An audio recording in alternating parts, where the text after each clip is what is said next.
sur les résultats, il est plutôt très satisfaisant. Parce que c'est vrai qu'en début d'année, avec le club, avec le président, on s'était fixé comme objectif de réaliser un bon maintien sans se donner trop de limites au niveau des RH, de faire monter absolument l'équipe 2 pour réduire bien sûr l'écart entre les deux équipes. Et puis l'équipe 3, par habitude, qui a un bon fonctionnement, c'est déjà un pari réussi. Et puis au final, c'est vrai qu'il y a une montée de l'équipe 3, une montée de l'équipe 2, un bon maintien de l'équipe 1, et puis également un maintien qui est primordial pour le club des U19. Donc ça, c'est hyper important. C'est vrai qu'au niveau du fonctionnement, le but c'était, comme je viens de te dire, de réduire l'écart. Donc là on va avoir DS et puis DRH. Donc pour moi c'est hyper intéressant parce que le joueur qui va descendre de DRH, je dirais qu'entre guillemets, il va pas pouvoir trop se reposer parce qu'au niveau DS, qui pour moi, la moitié des équipes de DS rivalise largement avec les clubs de PH. Donc ça c'est plutôt bon, ça veut dire que le joueur qui va descendre va continuer à travailler. Et puis également, les joueurs de l'équipe 2 qui taperont à la porte de l'équipe première seront aussi, je dirais, bien préparés parce que le championnat DS aujourd'hui est un championnat compliqué et quand il y a juste le premier qui monte, ça fait des belles oppositions. C'est vrai aussi que pour un club comme nous, l'apport des jeunes est hyper important. C'est vrai qu'avec le club, on s'entend plutôt bien là-dessus parce que nous, on sait que on a une grosse concurrence par rapport au club d'Angers. D'ailleurs, je pense que des fois, à Tiercé, je pense qu'on ne sait pas trop si c'est dans le Maine-et-Loire. Un petit peu avec les discussions entre joueurs, entre entraîneurs. J'ai l'impression de changer de département, en tout cas. Donc nous, faut qu'on soit plus malin que les autres, faut qu'on travaille encore plus. Je dis pas que c'est simple, mais je pense qu'on réussit quand même à bien fonctionner. J'aurai encore 9 U19 qui vont monter senior l'an prochain. 9 U19 aussi qui ont participé au championnat DRH cette année.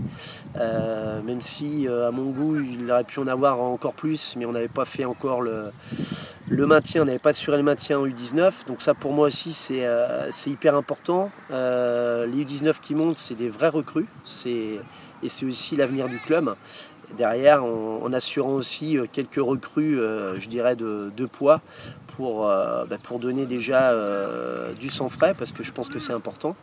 Et puis faire un bon amalgame avec les joueurs du club. Parce que c'est vrai que j'ai la chance d'avoir des joueurs qui sont du cru. Donc pour eux, c'est vrai que Tiercé, ça représente quelque chose. Aujourd'hui, dans un monde un petit peu consommateur, eux, c'est vraiment leur club. Donc il y a un petit truc supplémentaire pour se battre pour le maillot. Et puis bien sûr, une grosse évolution pour la saison prochaine parce qu'on va être équipé d'un synthétique sur notre terrain stabilisé.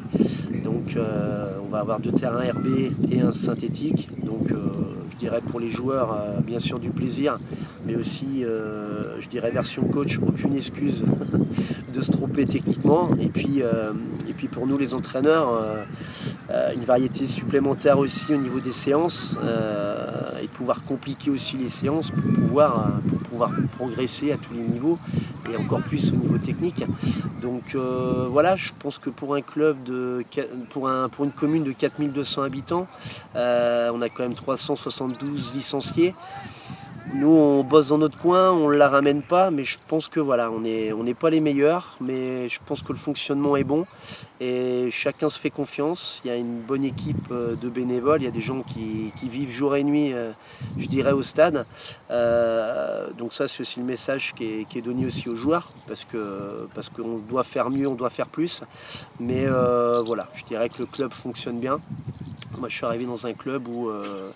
je ne vais pas dire que je suis en vacances au niveau de l'organisation, mais chacun fait son boulot sans marcher sur le territoire de l'autre.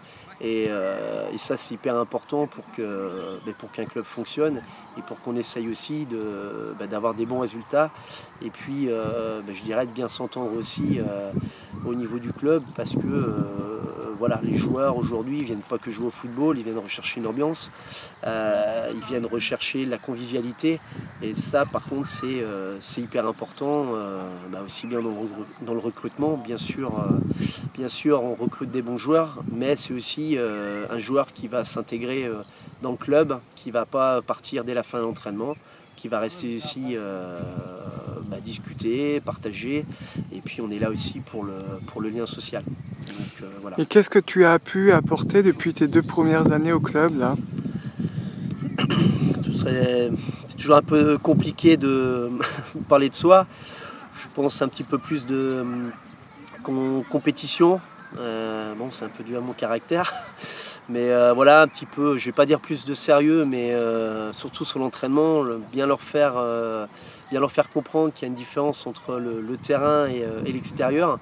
Je pense être très très proche de mes joueurs. Par contre, dès qu'on rentre sur le terrain, c'est le coach qui parle, et voilà. Et je pense que là-dessus, c'est aussi un axe de progression, dans l'envie de progresser, de se dépasser. Je pense qu'on peut faire encore beaucoup mieux, et puis aussi dans la motivation, parce que on l'a vu aussi cette année, nous on a eu 2 parties de championnat complètement différentes, où c'est vrai qu'en montant on ne s'était pas donné de limite, mais on ne pensait pas spécialement faire aussi bien en 2015, et je dirais sans être euphorique, qu'on faisait ce qu'on est capable de faire. En 2016, il y a peut-être eu aussi, l'humain est comme ça, il y a peut-être eu aussi un petit peu trop de facilité. Donc dans le sport, dès que tu es un petit peu trop facile, tu le payes.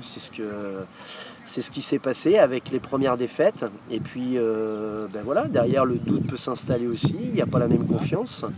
Et puis aussi avec l'équipe 2 qui commençait à bien monter progressivement au classement.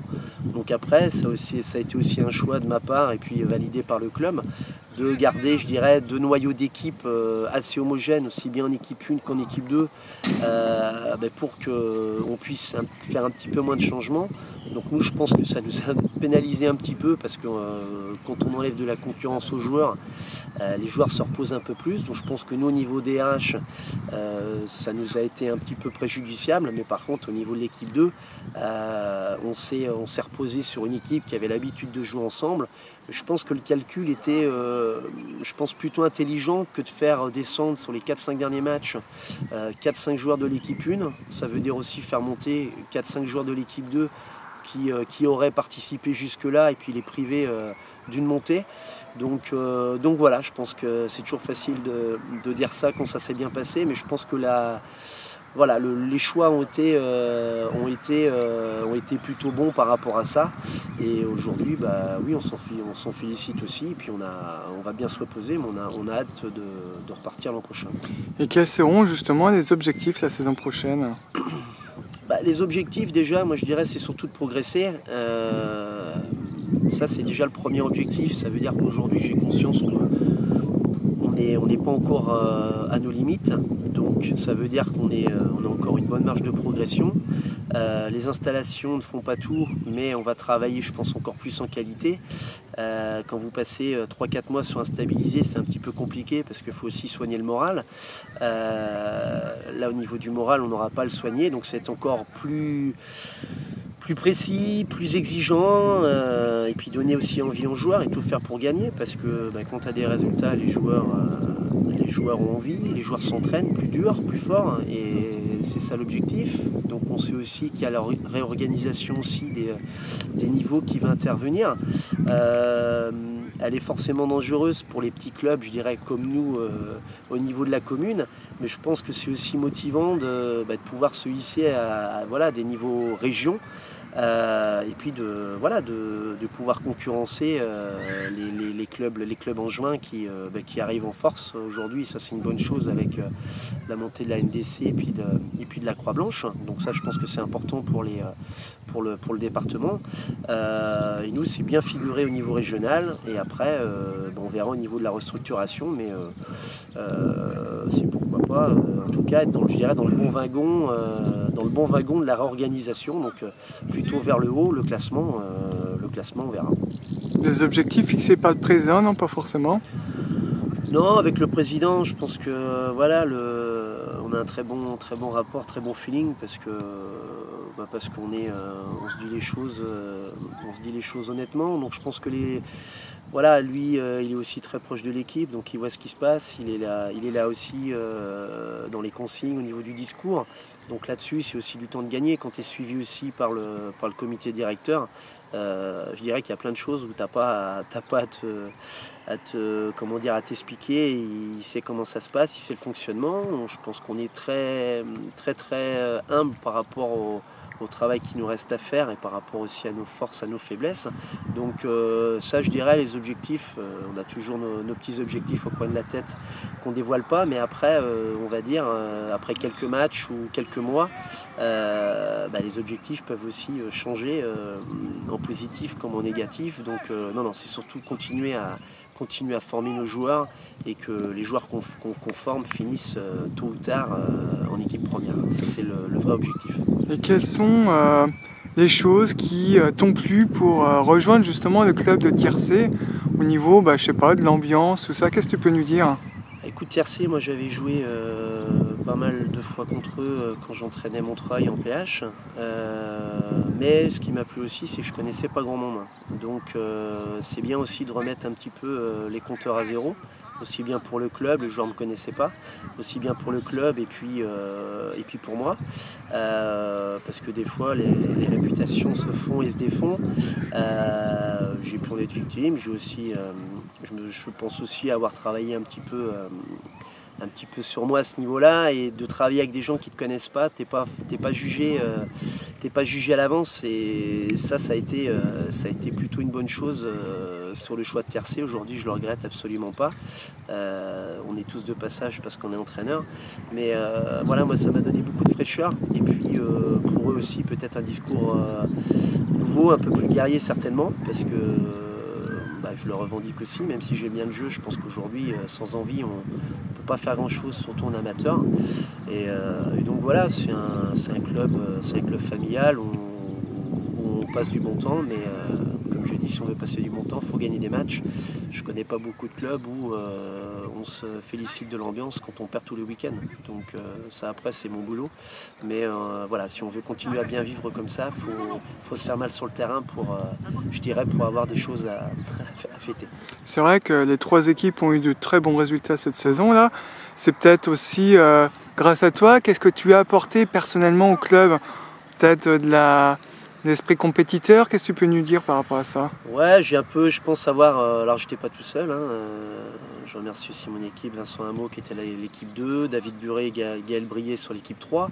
Après, je pense que je les ai bousculés un petit peu dans leur habitude, aussi au niveau de la façon de parler, d'haranguer, et puis d'expliquer aussi. Et puis après, je pense qu'après, ce qu'il faut, c'est être aussi, être honnête avec ses joueurs. Ça veut dire que un joueur qui ne joue pas, je pense qu'il préfère entendre qu'il est peut-être moins bien qu'un autre, et de l'entendre vraiment, que d'avoir une excuse. Et je pense que moi là-dessus, j'ai pas peur de faire des choix, j'ai pas peur de dire aux joueurs. Et je pense qu'il faut surtout pas tricher au niveau des joueurs. Donc à partir du moment où il y a la confiance, aussi des joueurs, c'est beaucoup plus facile aussi d'avancer. Et puis voilà, même si je ne suis pas encore complètement satisfait, je pense qu'on peut faire encore beaucoup mieux.